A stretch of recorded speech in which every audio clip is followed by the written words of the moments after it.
Good afternoon, grade ones. So today, before we start our math lesson on patterns, we're going to look at 3 pictures.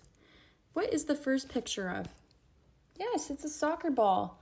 And what can we say about this soccer ball? What is the pattern that we notice?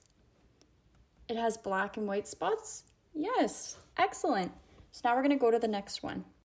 What do we see in this picture? A zebra, right. And what do we notice about the zebra? Does it have a pattern? Black and white stripes? Excellent. Okay, this is the last picture we're going to look at for today, but can someone tell me what they notice about these shoes? Do you notice any patterns?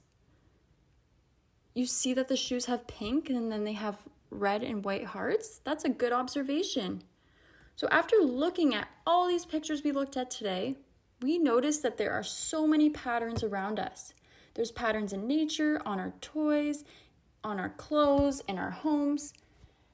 So now I'm going to pass it on to Miss Van Wright, who's going to talk a little bit more about what patterns are. So let's talk about patterns by starting off with asking ourselves, what exactly is a pattern? A pattern is the repeated way in which an arrangement of items is displayed. As we just saw in the beginning of our lesson, patterns are all around us. A repeating pattern has 2 main parts, the terms and the core. The terms are the items that form a sequence. The first example shown on the board is a pattern made up of red and blue squares. The core is the smallest unit in a pattern that repeats itself. In the second example, the core of the pattern is yellow star, green star, because those are the items that are repeated every time. It is super important to remember that items in a sequence must repeat themselves at least 3 times to form a pattern, so keep this in mind throughout your activities. Okay, grade ones, we are going to learn more about AB patterns by creating them ourselves. I'm going to put our class into 3 groups. If you are in group 1, you start at station 1 using beads and cork pipe. If you are in group 2, you start at station 2 using pattern blocks. And finally, if you are in group 3, you will start at station 3 using snap cubes. I have placed some examples of AB patterns using the beads, pattern blocks, and snap cubes if you would like to see an example.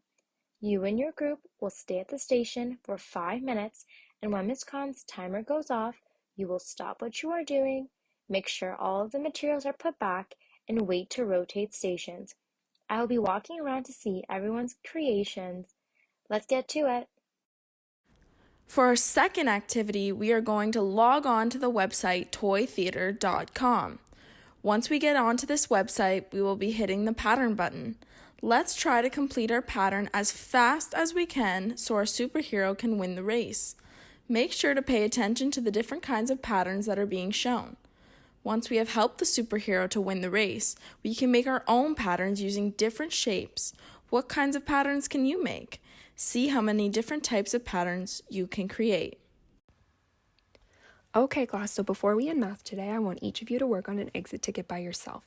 There are 3 different exit tickets, so some of you will have different work to complete. If you get exit ticket number 1, you're going to be creating an AB pattern.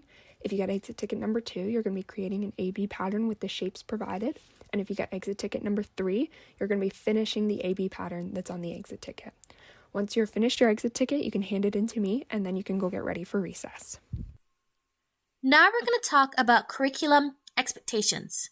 The first overall expectations is C1, patterns and relationships, and it says, identify, describe, extend, create, and make predictions about a variety of patterns, including those found in real-life contexts.